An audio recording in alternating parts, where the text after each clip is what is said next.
दोस्तों, एक मुस्लिम पाकिस्तानी घराने की बहू अस्मा इफ्तिखार के यहाँ माशाल्लाह खुशी आने वाली थी।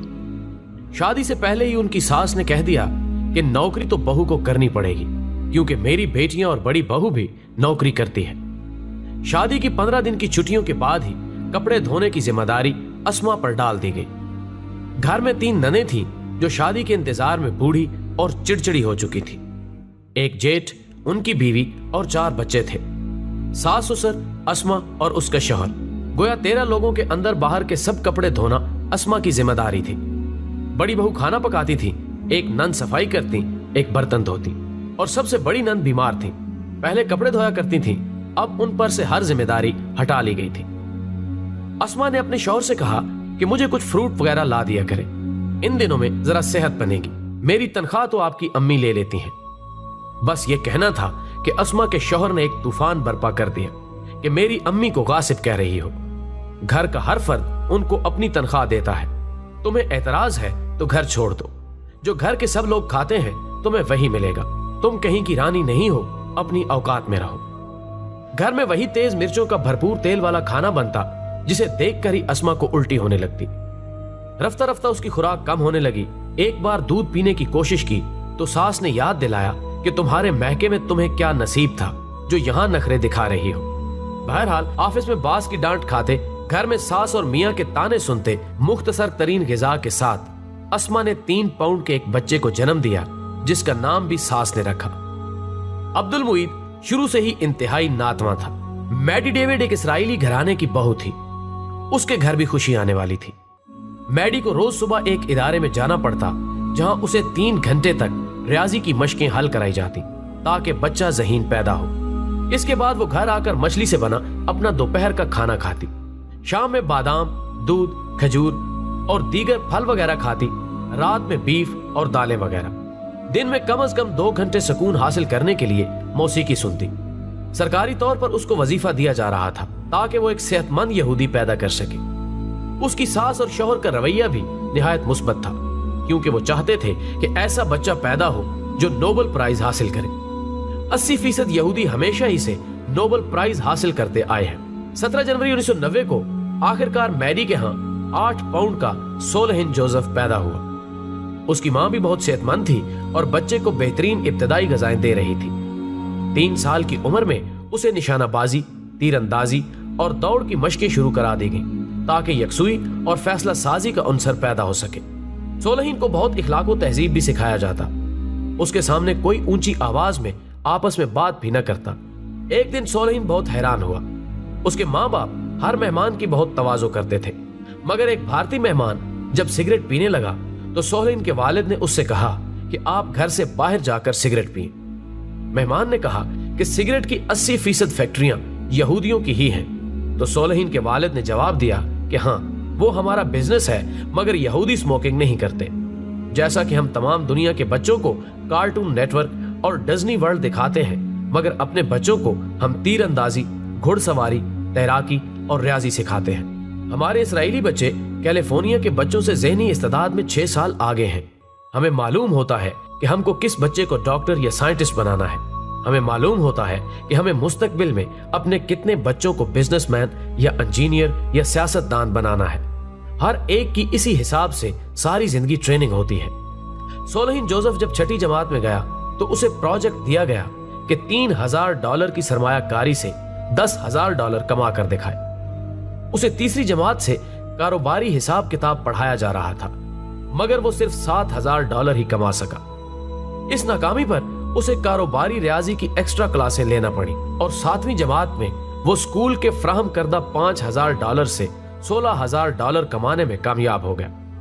अब वो पक्का यहूदी बन चुका था। अब वो जो चाहे मजमून अपने हाई स्कूल के लिए मुंतखब करता, मगर सिर्फ साइंसी मजामीन की इजाजत थी और सोलहीन ने न्यूक्लियर फिजिक्स का इंतखाब किया। ये वो साल था जब सोलहीन ने जिंदगी में पहली बार चिप्स, पेप्सी और चॉकलेट चखे, क्योंकि सारी कचरा खुराक यहूदी बच्चों को मना होती है। सोलहीन का ये पहला तजर्बा आखिरी तजर्बा रहा और उसको माँ बाप से बहुत डांट पड़ी। अब वो फिर से जेब में खजूर और बादाम रखता, जो टाफियों और अलम गलम से बदरजहा बेहतर है। नाज़रीन गिरामी, जब सोलहीन तालीम से फारिग हुआ तो उसके वालिद ने उसे न्यूयॉर्क के एक इदारे में भेजा। सदियों के सूदखोर यहूदी इस इदारे में यहूदी बच्चों को बिला सूद कर्जे फराहम करते थे ताकि यहूदी बच्चे अपने हुनर और तालीम के मुताबिक कारोबार का आगाज करें, न कि नौकरियां ढूंढते फिरें। पढ़ाई तक ये सोचकर ना करें कि नौकरी मिल जाएगी, बल्कि अपनी तख्लीकी सलाहियतों को इस्तेमाल करते हुए कोई नया कारोबार करें। सोलहीन को अपनी तलब के मुताबिक कर्जा मिल गया। उसने इसराइल में एक लेबॉर्ट्री खोली, जहां उसके सब साइंसदान दोस्त भी उसके साथ मिल गए। इसके बाद जदीद टेक्नोलॉजी से उन लोगों ने वो हथियार बनाए कि दुनिया का हर मुल्क इसराइल से डरने लगा। अस्मा को नौकरी पर जाने के बाद दादी के लिए अब्दुल मुईद को संभालना मुश्किल हो जाता। बस चिप्स, टॉफियां और दीगर अलम गलम देकर उसको बहला फुसला कर रखती। इन्हीं चीजों से उसका पेट इतना भर जाता कि वो खाना ही ना खा पाता। खाता भी तो मिर्चों और तेल की भारी मिकदार उसके पेट में आए रोज गड़बड़ कर देती और वो कभी सेहत पकड़ ही ना पाया। अस्मा आते ही वॉशिंग मशीन लगाती और कपड़े धोने में जुट जाती। रात को फारिग होती तो खाना खाते ही सो जाती। अब्दुल मुईद को मां का प्यार और तरबियत मिल ही नहीं पाई। तरबियत बस ये मिली कि दादी को मारते, ताया ताई को मारते और अम्मी अब्बू को मारते। 5 साल का हुआ तो एक करीबी स्कूल में दाखिल करा दिया गया। मोहल्ले के बच्चों के साथ ही जाएगा और आएगा। बाप की अदम तवज्जो की बिना पर अब्दुल मुईद की कारकर्दगी इंतहाई खराब थी। रोज अबू धनक कर रख देते थे कि पढ़ता क्यों नहीं, लेकिन कभी उसको लेकर नहीं बैठे कि आओ आज तुम्हें मैं पढ़ाता हूं। बड़ी मुश्किलों से मैट्रिक पास किया। अपनी मां से जब अपनी मुश्किल कहना चाहता तो उनको कोई काम याद आ जाता। फूफियों ने तो बेदाम गुलाम समझ लिया। अस्मा की गैर मौजूदगी में सारे काम अब्दुल मुईद से ही लेती। अब उसके पास पढ़ाई का क्या वक्त रह जाता। इंटर में आर्ट्स लिया, फिर बीए किया। अब सारी दुनिया में नौकरी के लिए जूतियां चटखाता फिरता है। अस्मा बूढ़ी और बीमार हो गई है, मगर उसका शौहर उसका इलाज करवाने की बजाय दूसरी शादी कर चुका है। नाज़रीन, हमने एक मुस्लिम खानदान और एक इसराइली खानदान का तकाबली जायजा पेश किया ताकि समझ सकें कि इसराइली दुनिया पर हुकूमत क्यों कर रहे हैं और मुसलमान क्यों जवाल का शिकार हैं। एक इसराइली बच्चा पैदा होने से पहले ही तरबियत पाना शुरू कर देता है, जबकि एक मुसलमान बच्चा होने से पहले ही तनाव की कैफियत से आशना हो जाता है। अब आप खुद फैसला करें कि कामयाब कौन होगा, यहूदी या मुसलमान। आप गौर करें कि यहूदी एक बाकायदा मंसूबा बंदी के साथ चल रहे हैं और वो अपनी नस्लों की ऐसी ठोस तरबियत करते हैं कि हर आने वाली नस्ल पिछली नस्ल का एजेंडा लेकर आगे बढ़ती है। किसी नस्ल पर भी उनकी हिकमत अमली में खला पैदा नहीं होने पाता। कोई बच्चा अपने आबाओ अजदाद की हिकमत अमली से इख्तिलाफ नहीं कर पाता और यहूदियों के मंसूबे सदियों तक बगैर किसी मुश्किल के जारी रहते हैं, जबकि हम अव्वल तो ऐसी क़यादत से महरूम हैं जो मंसूबे बनाए और अपनी नस्लों की इसके मुताबिक तरबियत करें।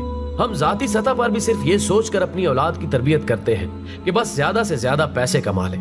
हम कभी कौमी और उम्मत के नुक्ता नजर से अपने बच्चों को तैयार नहीं करते, जिसका खमियाजा पाकिस्तान भी भुगत रहा है और उम्मत मुस्लिमा भी।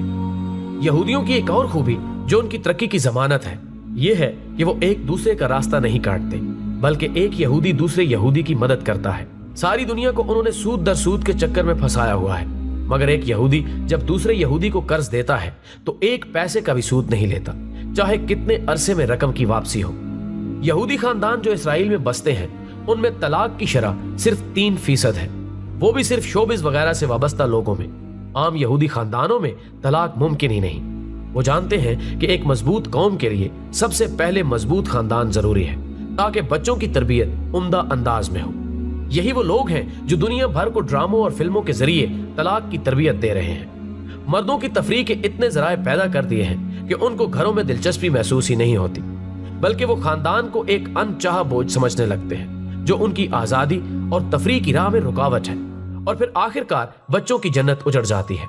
ये बच्चे किसी मामू या खाला के घर सारी जिंदगी ये सुनते हुए गुजार देते हैं कि निकलो हमारे घर से, या बुरे बाप की बुरी औलाद। यहूदी अपने बच्चों को अपनी तमाम मजहबी कुतब और मजहबी रसूमात अज़बर करा देते हैं।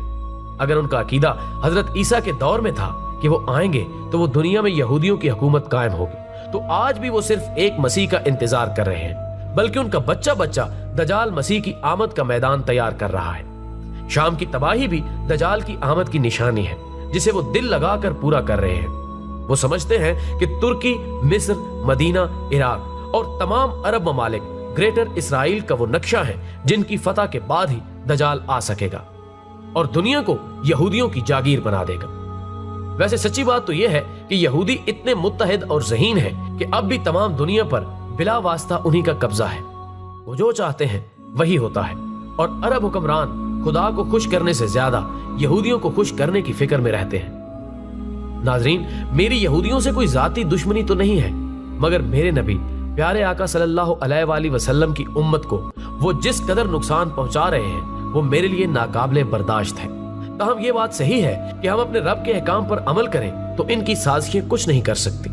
अब यहूदी भी है तो वो भी उस वक्त तक हमारे पाकिस्तान को या इस्लाम को नुकसान नहीं पहुंचा सकता जब तक हम में से कोई उसका राजदार साथी ना बने, इसके एजेंडे को मुसलमानों में तरवीज ना दे। तो फिर गलती किसकी है? बराए मेहरबानी अपने बच्चों की तरबियत पर तवज्जो दें। ये वो लोग हैं जिन्हें इमाम महदी और हजरत ईसा अलैहिस्सलाम की फौजों में शामिल होना है। इनको ईमान की लौ दें। इस सोच के साथ इनकी तरबियत ना करें कि ये बस किसी मल्टी नेशनल कंपनी में किसी यहूदी के मुलाजिम बन जाए। याद रखें कि मर्जी तो फिर सारी दुनिया में बॉस ही की चलती है, मुलाजिम की नहीं। नाज़रीन गिरामी, हमें उम्मीद है कि आज की ये वीडियो भी आपको पसंद आई होगी। इसे व्हाट्सएप और फेसबुक पर अपने दोस्तों के साथ शेयर करें और नीचे कमेंट बॉक्स में हमें अपनी कीमती तजावीज़ से जरूर आगाह रखिएगा। हमारी अगली वीडियो आने तक हमारा, आपका, हम सबका खुदा निगहदार।